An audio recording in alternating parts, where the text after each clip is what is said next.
ঢাকায় যারা থাকেন তাদের অনেকের মাথাতেই একটা বড় প্রশ্ন ঘুরপাক খায়, নিজের একটা ফ্ল্যাট কিনব নাকি ভাড়া থাকব। এটা কিন্তু শুধু একটা টাকার হিসাব না, এর সাথে জড়িয়ে আছে আমাদের স্বপ্ন, আমাদের সামাজিক মর্যাদার প্রশ্ন। আচ্ছা চলুন তো এই বিষয়টা নিয়ে আজকে একটু গভীরে যাওয়া যাক, আর সোর্স থেকে পাওয়া তথ্যগুলো একটু কাটাছেঁড়া করে দেখি। গুলশান, বসুন্ধরা বা ধানমন্ডির মতো একটা প্রাইম লোকেশনে নিজের একটা ফ্ল্যাট হবে, এটা তো অনেকের কাছেই জীবনের সবচেয়ে বড় স্বপ্ন, তাই না? এই ঢাকার ড্রিম জিনিসটা এতটাই পাওয়ারফুল যে আমরা প্রায়ের পেছনের আসল আর্থিক বাস্তবতাটা নিয়ে ভাবার সুযোগই পাই না। স্বপ্ন দেখা তো ভালো, কিন্তু সেই স্বপ্নের আসল দামটা কত? যখন কোটি টাকার প্রশ্ন সামনে আসে তখন কিন্তু আবেগ দিয়ে ভাবলে চলে না, বরং কঠিন বাস্তবতার হিসাবটাই আগে করতে হয়। তো চলুন এবার সরাসরি টাকার হিসাবে চলে যাই। ঢাকার প্রাইম লোকেশনে একটা ফ্ল্যাট কেনার পেছনের সংখ্যাগুলো একবার দেখে নিই। আমার ধারণা এটা আপনাকে পুরো ব্যাপারটা নতুন করে ভাবতে সাহায্য করবে। এখন এই স্লাইডটার দিকে একটু ভালো করে তাকান। এখানে কিন্তু সরাসরি একটা তুলনা দেওয়া আছে। দেখুন, বসুন্ধরা বা উত্তরায় একটা ফ্ল্যাট কিনতে যেখানে 1.5 থেকে 3 কোটি টাকা লেগে যাচ্ছে, সেখানে মাসিক ভাড়া কত? মাত্র 30 থেকে 70 হাজার টাকা। আর যদি গুলশানের দিকে তাকাই তাহলে তো পার্থক্যটা আরও আকাশ-পাতাল। ফ্ল্যাটের দাম 3.5 থেকে 5 কোটি টাকা, কিন্তু ভাড়া 80,000 থেকে 1.5 লাখ। 5 কোটি টাকা ভাবা যায়? হ্যাঁ, গুলশানের মতো একটা জায়গায় একটা ফ্ল্যাটের দাম এমন আকাশ ছোঁয়া হতেই পারে। এখন আসল প্রশ্নটা হলো, এই বিশাল পরিমাণ টাকা একটা মাত্র সম্পত্তিতে আটকে রাখাটা কতটা যৌক্তিক? আর এই চার্টটা দেখলেই ব্যাপারটা আরও পরিষ্কার হয়ে যায়। কেনার খরচটা দেখুন, কেমন রকেটের মতো উপরে উঠে গেছে, আর ভাড়ার খরচটা একদম নিচে। তার মানে এই যে বিপুল পরিমাণ পুঁজি, এটা এক জায়গায় আটকে না রেখে অন্য কিছু করার কি কোনো উপায় ছিল না? চলুন এবার ভাড়ায় থাকাকে একটু অন্য চোখে দেখি। এটাকে কোনো মজবুরি বা আপোষ হিসেবে না দেখে একটা স্মার্ট আর্থিক কৌশল বা স্ট্র্যাটেজি হিসেবে ভাবা যাক। দেখুন, ভাড়ায় থাকা মানে কিন্তু কোনো অস্থায়ী সমাধান না। এটা অ্যাকচুয়ালি এমন একটা আর্থিক কৌশল যা আপনাকে লম্বা সময়ের জন্য ঋণের বোঝা বা টাকা আটকে ফেলা টেনশন ছাড়াই একটা প্রিমিয়াম লাইফস্টাইল লিড করতে দেয়। সহজ কথায়, আপনি ভালো জায়গাতেই থাকবেন, কিন্তু আপনার কোটি টাকা আপনার হাতেই থাকবে। কোটি টাকা একটা ফ্ল্যাটে আটকে রাখার বদলে ভাড়ায় থাকলে আপনার হাতে ক্যাশ ফ্লো থাকে, লিকুইডিটি থাকে।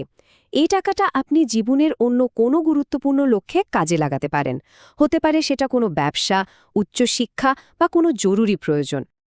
তো ভাড়া থাকার আরও কি সুবিধা আছে? চলুন এবার ফ্লেক্সিবিলিটি, ফিন্যান্স আর ফ্রিডম মানে নমনীয়তা, আর্থিক সচ্ছলতা এবং স্বাধীনতা, এই 3টে বিষয় নিয়ে একটু বিস্তারিত কথা বলা যাক। নিজের ফ্ল্যাট থাকার সবচেয়ে বড় সীমাবদ্ধতা কি জানেন? আপনি এক জায়গায় একদম আটকে গেলেন। একটা ফ্ল্যাট বিক্রি করা যে কি পরিমাণ ঝামেলার আর সময় সাপেক্ষ ব্যাপার, সেটা যার অভিজ্ঞতা আছে সেই জানে। অন্যদিকে ভাড়ায় থাকলে আপনি অনেক বেশি মোবাইল, অনেক বেশি স্বাধীন। ধরুন একটা ভালো চাকরির অফার এলো অন্য এলাকায়, ব্যাস 1 মাসের নোটিশ দিয়েই চলে যেতে পারবেন। ঢাকার মতো একটা শহরে এই স্বাধীনতাটার দাম কিন্তু অনেক। একবার ঠান্ডা মাথায় ভাবুন তো, ওই যে 2 থেকে 5 কোটি টাকা যেটা দিয়ে ফ্ল্যাট কিনতেন, সেটা দিয়ে আর কি করা যেত? নিজের একটা ব্যবসা দাঁড় করানো যেত, ছেলেমেয়েকে বিদেশে পড়াতে পাঠানো যেত, কিংবা বিশাল একটা ইনভেস্টমেন্ট পোর্টফোলিও বানানো যেত। অর্থনীতিতে এটাকে বলে অপরচুনিটি কস্ট, মানে একটা সুযোগ নিতে গিয়ে অন্য সেরা সুযোগটা হারানোর যে ক্ষতি, সেটাই। ফ্ল্যাটে মালিকানার সাথে কিন্তু আরও অনেক লুকানো বোঝাও চলে আসে, যেমন ধরুন প্রপার্টি ট্যাক্স, হঠাৎ করে পানির লাইন ফেটে যাওয়া বা ইলেকট্রিকের সমস্যা, বড় কোনো মেরামতের খরচ, বিল্ডিং মেইনটেন্যান্স আর লোনের কিস্তি তো আছেই। ভাড়ায় থাকলে এই সব মাথা ব্যথা বাড়িওয়ালার, আপনার না। এই যে একটা মানসিক শান্তি, এটাও কিন্তু কম বড় পাওয়া নয়।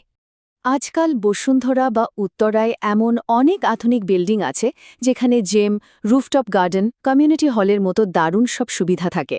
ভাড়াটিয়া হিসাবে আপনি কিন্তু কোনো এক্সট্রা ইনভেস্টমেন্ট ছাড়াই এগুলো ব্যবহার করতে পারছেন। এমনকি banglomart.com-এর মতো বিভিন্ন সোর্স থেকে দেখা যায় যে ফার্নিশড অ্যাপার্টমেন্ট ভাড়ার চলও বাড়ছে, যা আপনার লাইফস্টাইলকে আরও অনেক সহজ করে দেয়।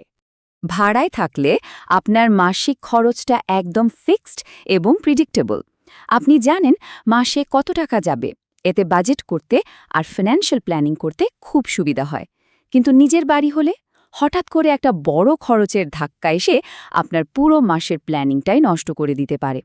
তাহলে পুরো আলোচনা থেকে আমরা কোথায় এসে দাঁড়ালাম? মূল কথা হলো, ভাড়ায় থাকাকে আর ছোট করে দেখার বা আপোষ হিসেবে ভাবার কিচ্ছু নেই। চলুন এর ফাইনাল সারাংশটা দেখে নিই। এই লাইনটা মনে হয় পুরো ব্যাপারটাকে এক কথায় বলে দেয়, ভাড়ায় থাকা কোনো সীমাবদ্ধতা নয়, এটি একটি কৌশল। যতক্ষণ না আপনি আর্থিকভাবে পুরোপুরি সলিড হচ্ছেন, এই কৌশলটাই আপনাকে একটা দারুণ জীবনযাত্রা আর টেনশন ফ্রি লাইফ দুটোই দিতে পারে। কাজেই সিদ্ধান্তটা সমাজের ১০ জন কি বলছে সেটার উপর ভিত্তি করে নেওয়াটা ঠিক না, বরং এটা হওয়া উচিত আপনার নিজের আর্থিক প্রস্তুতি আর সঠিক সময়ের উপর ভিত্তি করে। নিজের বাড়ির স্বপ্ন পূরণ হবে অবশ্যই, তবে সেটা তাড়াহুড়ো করে নয়, একদম সঠিক সময়। যাবার আগে একটা প্রশ্ন রেখে যাই সবার জন্য। আচ্ছা, সবচেয়ে স্মার্ট বা বুদ্ধিদীপ্ত বিনিয়োগ কি? এটাই জানা যে ঠিক কোন সময়টায় বিনিয়োগ করা উচিত নয়? একটু ভেবে দেখবেন।